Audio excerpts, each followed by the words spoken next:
They brought the wrong lady this morning. So I didn't know that March is celebrated as Nutrition Month in Jamaica, and we wanted to take a deep dive into the nutritional content of a typical Jamaican diet.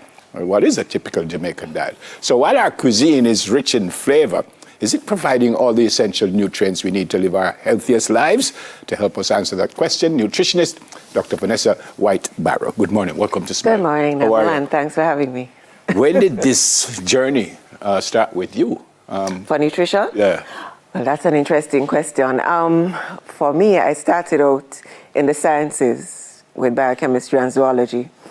And then my mother, she was a home economist. My father was in agriculture. And food was always a common discussion around us.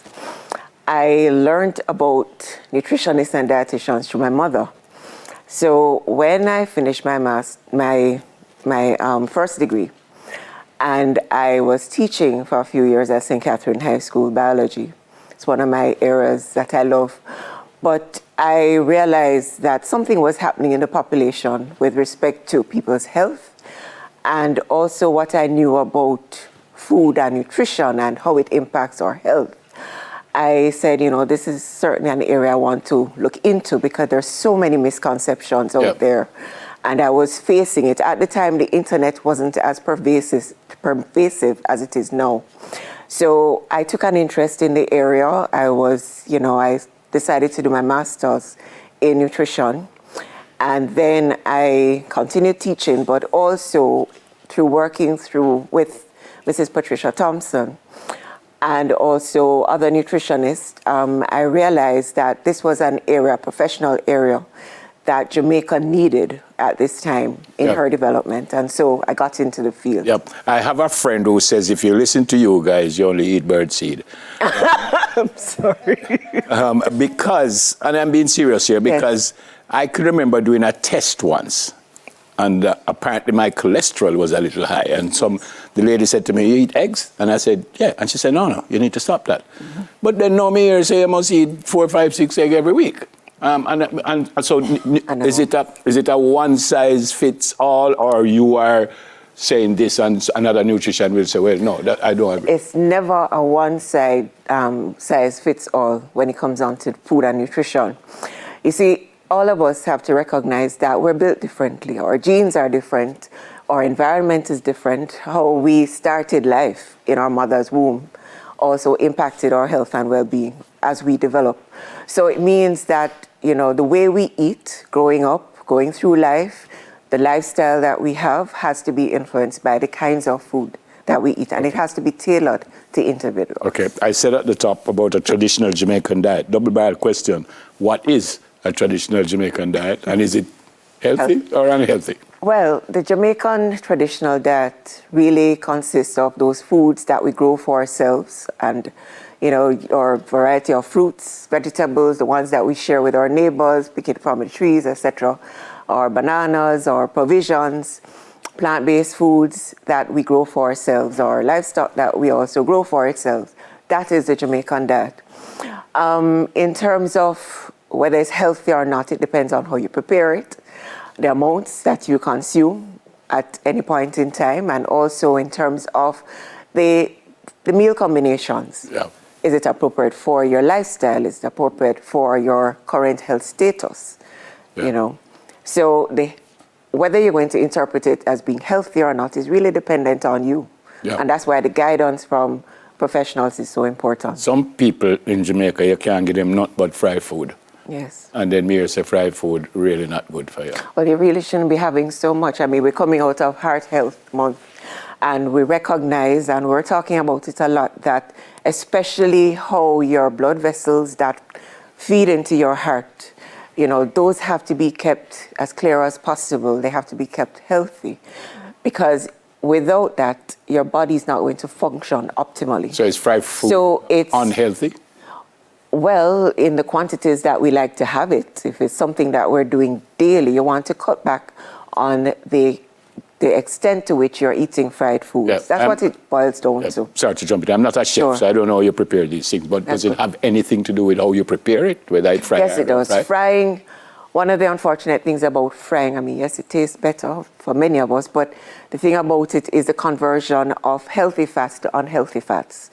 So, you don't want too much trans fat because that contributes to building up those blockages in the blood vessels. So you hear the word escovitch, you hear steam, you hear fry. Which one is the best one? Well, steam, if you're going to be eating like fish and others frequently, steaming is the best way because you're cutting back on the amount of fat that you're using in the preparation. Yeah, before you came on, I've suggested that I cannot understand how people have food for breakfast. So you see people eat stewed chicken and all kind of thing for breakfast. Is there an ideal breakfast here? Not necessarily the food, but how you sort out everything? All right. First of all, I mean, it's a Jamaican way. You want to start your day with a full belly. Why? Because it gives you this sense that you have optimal nutrition. You've eaten, everything that will keep you full, and for some persons, it will carry them for most of the day. So that satisfaction that comes with eating a meal like stewed chicken and green bananas, dumpling, yam, people go for that because of the full effect that they feel. You can also recognize that if you eat this way every day, it's not good for you.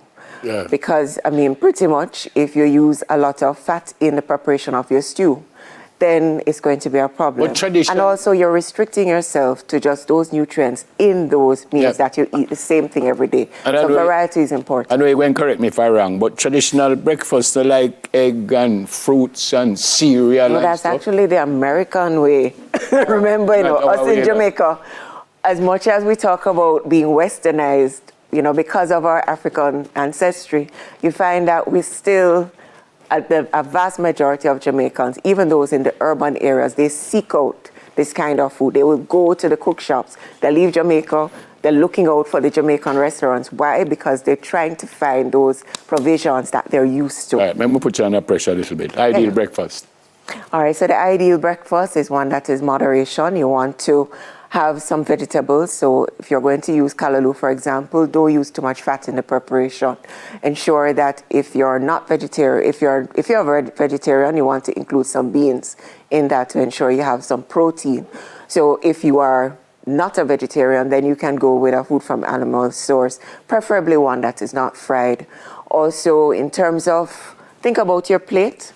If you can have a little less than half of your plate with your staples on it, meaning food from, that give you carbs, that is beneficial. And if you can look at the other quarter, I see it on the image, that is how I would recommend portioning the plate. Lunch. So, all right, so for lunch, you want to cut back. Again, it's a time of day when, for some persons, if you have covered most of the physically related activities, you might want to scale down on the amount of starches that you have and increase your intake of your green leafy veg and fiber.